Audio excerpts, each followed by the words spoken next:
Welcome back. ఇక నెల్లూరు ప్రాంతానికి వద్దాం. అలాగే మురళి, ఇప్పటి వరకు నేను చర్చించినటువంటి అంశాల్లో ప్రజలకు మనము చేరవేయాల్సిన సమాచారం ఏంటి అనంటే, రాజకీయాల్లో శాశ్వత శత్రువులు ఉండరు అన్నటువంటిది వాస్తవమే, దాన్ని ఎవరు కాదనట్లా.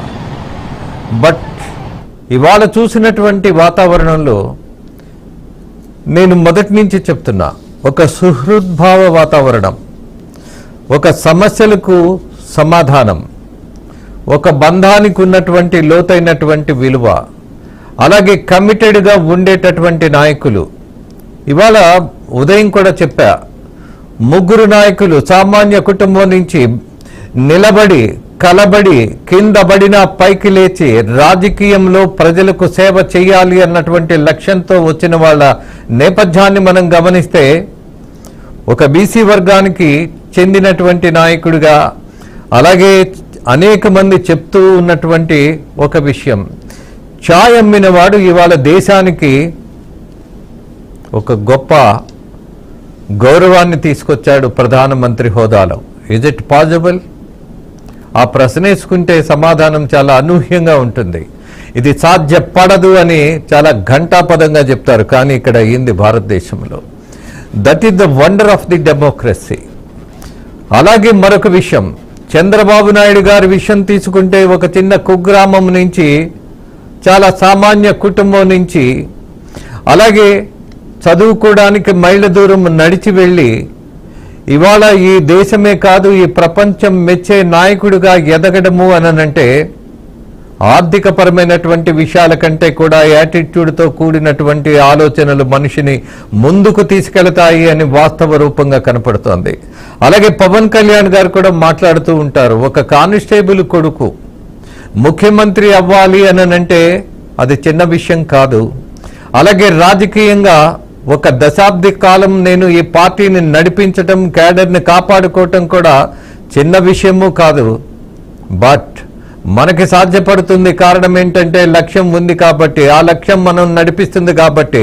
డబ్బున్నా లేకపోయినా మనిషి యాటిట్యూడే ముందుకు తీసుకెళ్తుంది అన్నటువంటి మాటలు, సందేశం నిజంగా ఇవాళ ఆంధ్రప్రదేశ్ ప్రజలు, యువకులు, తెలుగువాడన్న ప్రతివాడు నేర్చుకోదగినటువంటి పాఠాలు ఇవి. 100%. I don't have any doubt on that. అలాగే ఇప్పటి వరకు నేను రవిచంద్ర, అలాగే గోపీనాథ్ తోటి కూడా సంభాషించా.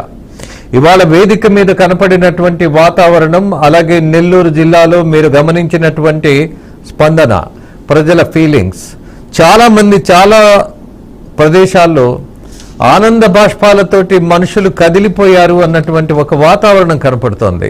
వై యామ్ ఆస్కింగ్ రిపీటెడ్లీ, మానవ సంబంధాలను మించినటువంటి గొప్ప విషయం లేదు కాబట్టి, అది నిరూపితమైనటువంటి వేదిక మనం చూసాం కాబట్టి, దాని మీదే మళ్ళీ మీ దగ్గర నుంచి కూడా అదే సమాచారం ఆశిస్తున్నా. దాని మీద మీ వివరణ.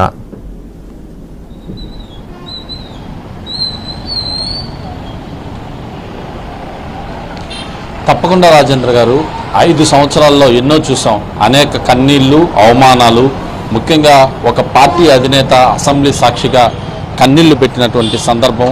ఆయన జైలుకి వెళ్ళిన తర్వాత ఆయన కుటుంబ సభ్యులు కావచ్చు, నాయకులు కావచ్చు, కార్యకర్తలు కావచ్చు, పడినటువంటి అనేక అవమానాలు, సోషల్ మీడియా వేదికగా అప్పటి అధికార పార్టీ చేసినటువంటి అనేక అరాచకాలు, ఆరోపణలు, వీటన్నింటినీ కూడా సహించి సహించి సహించి ఇవాళ తాజాగా ప్రభుత్వానికి పెద్దపీట వేస్తూ ఎవరైతే ప్రజలు ఇచ్చినటువంటి అపూర్వ స్పందన 164 సీట్లు, వీటిలో ఇవాళ అటు తెలుగుదేశం పార్టీ అధినేత చంద్రబాబు నాయుడు ముఖ్యమంత్రిగా, ఇటు జనసేన అధినేత పవన్ కళ్యాణ్ మంత్రిగా ప్రమాణ స్వీకారం చేస్తున్నటువంటి సందర్భంలో ప్రజల్లో నుంచి వచ్చినటువంటి ఆ భావోద్వేగ క్షణం అయితే చెప్పలేనిదని ప్రధానంగా చెప్పుకోవచ్చు. ఎందుకంటే అనేక మంది కళ్ళల్లో కూడా నేను ప్రధానంగా చూశాను. చంద్రబాబు నాయుడు, పవన్ కళ్యాణ్ ఇద్దరు కూడా ఇటు ప్రమాణ స్వీకారం చేస్తున్నటువంటి సమయంలో ఉద్విగ్నంగా మారారు. అనేక మంది కూడా కళ్ళల్లో తెలియనటువంటి ఫీలింగ్తో కన్నీళ్లు పెట్టినటువంటి పరిస్థితి కనిపించింది. అంటే 5 ఏళ్లలో అనేక అరాచకాలు, అనేక విధాలుగా అవమానాలు చేశారు. అసెంబ్లీ సాక్షిగా చంద్రబాబు నాయుడు కన్నీళ్లు పెట్టుకొని చిన్నపిల్లవాడిలా ఏడ్చినటువంటి సందర్భాలు అన్నింటినీ కూడా గుర్తుపెట్టుకున్నటువంటి అటు కార్యకర్తలు కావచ్చు, నేతలు కావచ్చు, అదేవిధంగా ప్రజలు కావచ్చు, వీరంతా కూడా ఒక్కసారిగా ఉద్వేగభరితమైనటువంటి పరిస్థితి ఇవాళ కల్లారా చూసినటువంటి పరిస్థితి కూడా నేను చూశాను. ఎందుకంటే సరిగ్గా 11 గంటల నుంచి ఏదైతే ప్రమాణ స్వీకారానికి సంబంధించినటువంటి లైవ్ స్ట్రీమింగ్ని వేల మంది, లక్షల మంది, ఈ రాష్ట్రంలో కోట్ల మంది కూడా వీక్షించినటువంటి పరిస్థితి ఉంది. సరిగ్గా చంద్రబాబు నాయుడు ఎవరైతే చంద్రబాబు నాయుడు అని నేను అని చెప్పినటువంటి ఉద్యోగభరితమైనటువంటి ఆ సన్నివేశాన్ని చూసినటువంటి ప్రతి ఒక్కరు కూడా కొంత భావోద్వేగానికైతే గురయ్యారు. ముఖ్యంగా చంద్రబాబు నాయుడు ఒక 70 సంవత్సరాల విజనరీ, ఏదైతే 2020 విజనరీ కావచ్చు, అదేవిధంగా 70 సంవత్సరాల ఒక వ్యక్తిని కేవలం కేసులు అనే కొన్ని కేసులు పెట్టి రాజమండ్రి సెంట్రల్ జైల్లో దాదాపు నెలల రోజులు పెట్టినటువంటి సందర్భంలో ప్రజలంతా కూడా భావోద్వేగానికి గురయ్యారు. ముఖ్యంగా అనేక చోట్ల అనేక మంది ప్రాణాలు కూడా కోల్పోయినటువంటి పరిస్థితి ఉంది. వీరందరినీ కూడా ఆయన సతీమణి భువనేశ్వరి అది పనిగా వెళ్ళి ప్రతి జిల్లాకి వెళ్ళి వాళ్ళందరినీ కూడా కలుసుకొని వాళ్ళందరితో కూడా మాట్లాడినటువంటి పరిస్థితులు కూడా ప్రజలకి ఇంకా గుర్తు తెస్తున్నాయి. ఈ 5 ఏళ్లలో అటు టీడీపీ కావచ్చు, జనసేన కావచ్చు, ఈ 2 పార్టీలకు సంబంధించినటువంటి నేతలని, కార్యకర్తల్ని భారీ ఎత్తున సోషల్ మీడియా వేదికగా చెప్పలేనటువంటి భాషలతో దుర్భాషలాడినటువంటి పరిస్థితిని కూడా ప్రత్యక్షంగా చూసాం. తాజాగా కూడా ఏదైతే రాష్ట్రంలోని అంటే సమాజానికి పనికొచ్చేటటువంటి ఎవరైతే రాజకీయ నాయకులు ఉన్నారో రాజకీయాలని అటు అభివృద్ధి, సంక్షేమం అనేది 2 కళ్ళుగా తీసుకెళ్లాల్సినటువంటి అనేక మంది నేతలు కూడా బూతు పురాణాలు మాట్లాడుతూ అసలు మామూలుగా అయితే ఒక సోషల్ మీడియా ద్వారానో లేకపోతే బహిరంగంగా మాట్లాడేటటువంటి సందర్భంలో ఎవరైనా సరే మానవతా విలువలు కలిగినటువంటి ఏ వ్యక్తి కూడా బూతులు సంభాషించే పరిస్థితి ఉండదు. అలాంటిది మంత్రుల హోదాలో ఖచ్చితంగా కూడా ఒక మంత్రుల హోదాలో రాజ్యాంగబద్ధమైనటువంటి ఒక పదవిలో ఉన్నటువంటి అనేక మంది మంత్రులు మాట్లాడినటువంటి తీరు, మహిళల పట్ల ప్రవర్తించినటువంటి తీరు, ఇవన్నీ కూడా సభ్య సమాజం తలదించుకునే విధంగా ఈ 5 ఏళ్ల పాలనలో గడిచింది. ఇవన్నిటికీ కూడా చరమగీతం పాడుతూ ఇవాళ 2024 సార్వత్రిక ఎన్నికల్లో ఏకంగా కూటమికి 164 సీట్లని ఇస్తూ ప్రజలు ఒక వినూత్న తీర్పుకైతే శ్రీకారం చుట్టారు. మురళి, మనందరికీ ఒక సుదీర్ఘ ప్రయాణం చంద్రబాబు నాయుడు గారితో ఉన్నది. ఆల్మోస్ట్ 30 years పైగా ఆయనతో మనకి ఒక అనుబంధం, ఒక ప్రయాణం ఉన్నది. మనం ఆయన్ని దగ్గరగా చూసినటువంటి పర్యవేక్షణలో ఆయనలో సహజంగా ఎమోషన్స్ తక్కువగా ఉంటాయని నమ్మేవాళ్ళం. లోతైన వాళ్ళు కళ్ళనీళ్ళు పెట్టరు అంత తొందరగా. ఇంట్లో మరణం సంభవించినా కూడా కొంచెం స్థిమితంగా ఉంటారు. ఇదేంటి ఇలా ఉంటారు అని కొంతమంది ఆశ్చర్యపోతుంటారు. బట్ సుదీర్ఘకాలం అలా శిలా విగ్రహంలా మనసును పెట్టుకొని గట్టిగా ప్రజానాయకుడిగా నిలబడినటువంటి ఆ నాయకుడే అసెంబ్లీలో జరిగినటువంటి అవమానానికి ఆపుకోలేనటువంటి దుఃఖం, గుండె బద్దలై ఉంటుంది కదా.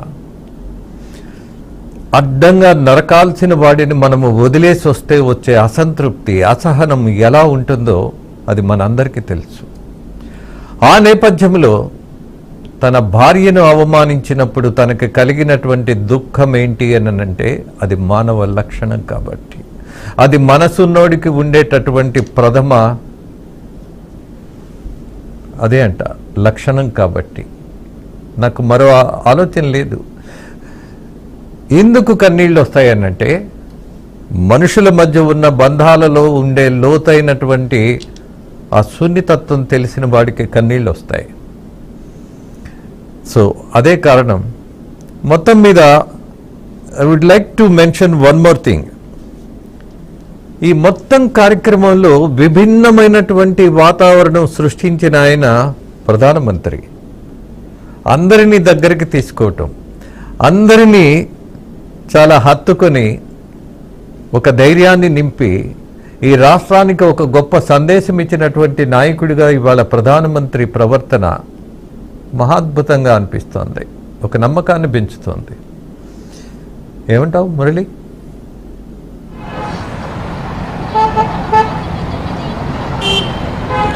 తప్పకుండా సార్. ఆంధ్రప్రదేశ్ ఒంటి చేతులతో మొండి చేతులతో విడిపోయినటువంటి సందర్భం 2014. ఆంధ్రప్రదేశ్ రాష్ట్ర రాజధాని అమరావతి శంకుస్థాపనకి నరేంద్ర మోడీ ప్రధానమంత్రిగా హాజరైనటువంటి క్షణంలో ఆంధ్ర రాష్ట్ర అభివృద్ధి జరుగుతుంది, ఖచ్చితంగా ఉంటుంది అని చెప్పి అందరూ ఊహించారు. అదే స్థాయిలో అమరావతి నిర్మాణ పనులు వేగంగా జరిగాయి. అయితే 2019 తర్వాత అన్నీ కూడా చివరాఖరకు మిగిలిపోయినటువంటి పరిస్థితులు కనిపించాయి. ఆంధ్రప్రదేశ్ రాష్ట్రానికి దిక్కు ఎవర్రా అని అనుకుంటున్నటువంటి సందర్భంలో మూడు చేతులు కలిశాయి. ముఖ్యంగా ఆంధ్రప్రదేశ్ ప్రస్తుత ముఖ్యమంత్రి చంద్రబాబు నాయుడు కావచ్చు, జనసేన అధినేత పవన్ కళ్యాణ్ కావచ్చు, దేశ ప్రధాని నరేంద్ర మోడీ కావచ్చు, మూడు చేతులు కలిశాయి. ఇవాళ జరిగినటువంటి ప్రమాణ స్వీకార మహోత్సవంలో ప్రధానమంత్రి నరేంద్ర మోడీ మొహంలో ఆనందం వెల్లువిరిసినటువంటి సందర్భం.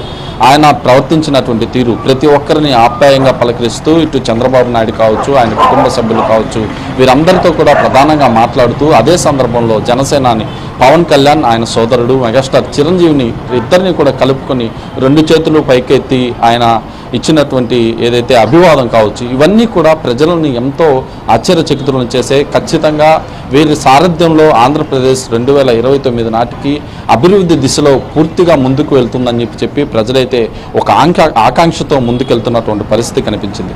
ఇవాళ చూసినటువంటి ప్రతి సన్నివేశంలో కూడా ఎవరైతే ప్రధానమంత్రి నరేంద్ర మోడీ ప్రతి ఒక్కరిని ఆప్యాయంగా పలకరించడం, ముఖ్యంగా చెరగని చిరునవ్వుతో ఆయన మాట్లాడినటువంటి మాటలు కావచ్చు, అదేవిధంగా అక్కడ ఉన్నటువంటి ఏదైతే ప్రతి ఒక్కరిని పలకరించినటువంటి తీరు కావచ్చు, ప్రత్యక్షంగా పరోక్షంగా ఇటు సోషల్ మీడియా వేదికగా టీవీల ద్వారా చూసినటువంటి యావత్ ఆంధ్ర ప్రజానికానికైతే ఒక పెద్ద ఇదే అని చెప్పుకోవచ్చు. ఎందుకంటే ఖచ్చితంగా ఒక ధీమా అయితే వ్యక్తం చేస్తున్నారు. ఎందుకంటే రాబోయేటటువంటి 5 ఏళ్లలో కూడా ఇటు రాష్ట్ర ప్రభుత్వంతో పాటు కేంద్ర ప్రభుత్వం కూడా కలిసి ఆంధ్ర రాష్ట్ర అభివృద్ధిని, అంటే దాదాపు 5 ఏళ్ల కాలం పాటు అభివృద్ధి అంటే ఏంటనేది మర్చిపోయినటువంటి ప్రజలకి ఖచ్చితంగా అభివృద్ధి జరుగుతుంది, పరిశ్రమలు వస్తాయి, యువతకు పెద్దపీట వేస్తారు. ఖచ్చితంగా ఏదైతే ఆంధ్రప్రదేశ్లో బతుకుతున్నటువంటి యువత ఉద్యోగాలు లేక ఇతర రాష్ట్రాలకు వెళ్ళిపోయేటటువంటి పరిస్థితుల నేపథ్యంలో ఖచ్చితంగా పరిశ్రమలు వస్తాయి, వచ్చేటటువంటి పరిశ్రమల్లో మాకంతా కూడా ఉద్యోగాలు ఉంటాయని చెప్పి ఇప్పటికే యువత అంతా కూడా ఆనందం